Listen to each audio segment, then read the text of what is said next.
राजगढ़ सहित जिले के सभी तहसील मुख्यालयों पर कांग्रेस कार्यकर्ताओं ने सोयाबीन का समर्थन मूल्य बढ़ाने सहित कई मांगों को लेकर धरना प्रदर्शन किया है। राज्यपाल के नाम तहसीलदार को ज्ञापन सौंपा। ज्ञापन के माध्यम से कार्यकर्ताओं ने सोयाबीन का समर्थन मूल्य 6,000 रुपये प्रति क्विंटल करने की मांग की है।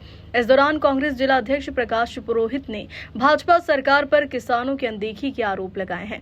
इसके साथ ही उन्होंने अंबानी और अडानी को भी आड़े हाथों लेते हुए कहा कि आज देख लो, जियो पहले फ्री और अब 900 रुपये में 84 दिन का रिचार्ज मिल रहा है।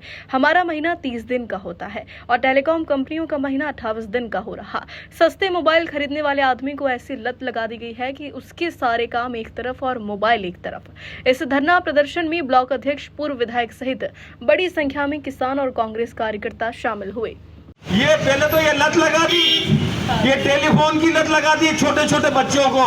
5 साल का बच्चा भी इससे खेलता है, इस टेलीफोन से खेलता है। 5 साल का खेलता है कि नहीं खेलता भाई साहब, सही बताइए। और आज इसका डाटा कितने का है? कितने का है? 300 और 84 दिन का कितने का है?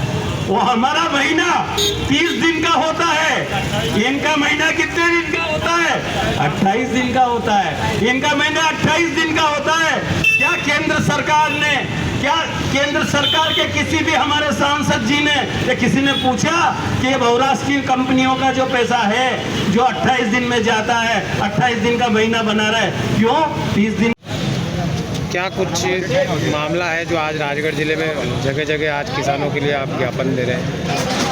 राजगढ़ जिले में नहीं, पूरे मध्य प्रदेश में ब्लॉक स्तरीय ये धरना है जिसमें कांग्रेस द्वारा ये मांग की जा रही है कि किसानों की फलन की जो स्थिति है, एक तो उसका बीमा तुरंत दिया जाए, दूसरा जहां किसानों की सोयाबीन है उसका भाव कम से कम 7,000 रुपये प्रति कुंटल किया जाए ताकि किसानों को कुछ रिलीफ मिल सके। हालांकि 7,000 में भी कोई बहुत बड़ी रिलीफ मिलने वाली है, कम से कम 8,000 से ऊपर में ही जो है किसान को कुछ पल्ले पड़ेगा। नहीं तो ये 4,000 में तो कुछ भी नहीं पल्ले पड़ेगा और किसान बर्बाद हो जाएगा। इसलिए हम केंद्र सरकार को और राज्य शासन को इस धरने के माध्यम से ये कहना चाहते हैं कि साहब, ये किसानों को देखते हुए, और आप कहते हो किसानों की सरकार है, मोदी जी कहते हैं हम किसानों के आय दुगने कर देंगे, तो मेरा इतना निवेदन है, हम कांग्रेस पार्टी की तरफ से इतना निवेदन है कि कांग्रेस के जो सोयाबीन का जो भाव है किसानों की सोयाबीन का, वो कम से कम 8,000 रुपये से तो कम होने तो किसानों को रिलीफ मिलेगी। 6,000 पार की बात करते हुए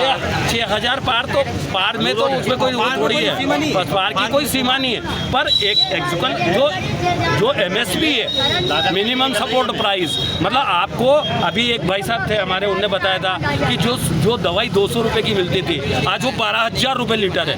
इल्ली की दवाई 12,000 रुपये लीटर है। और उन सबको मिला के किसान जिस दिन खेत में जाता है और सोयाबीन डालता है और जिस दिन काट के उसकी जेब में पैसा आ जाता है, मतलब किसान वहाँ जाके आता है, उसके बीच के का जितना भी खर्चा है उसको जोड़ना चाहिए। उसको जोड़ने के बाद फिर किसान का मुनाफा उसमें कम से कम देना चाहिए कि जितनी उसकी लागत हुई है उसके बराबर ही मुनाफा जोड़ के और उस किसान का भाव तय होना चाहिए। कायदे का न्याय की बात ये है, जो स्वामीनाथन आयोग की जो रिपोर्ट है वो यही कहती है कि जितना किसान का टोटल खर्चा होता है, चाहे वो मतलब जोत में हो, ओरने में हो, कटाई में हो, उसे निकालने में हो, तमाम तरह के खर्चे जोड़ के और जितनी भी खर्चे हैं और उसके बाद जो टोटल खर्चा आता है और उसके बाद जो मतलब इतनी ही राशि उसमें मिला के तो उस किसान को देनी चाहिए। राजगढ़ से भगवान सिंह अहिरवार की रिपोर्ट।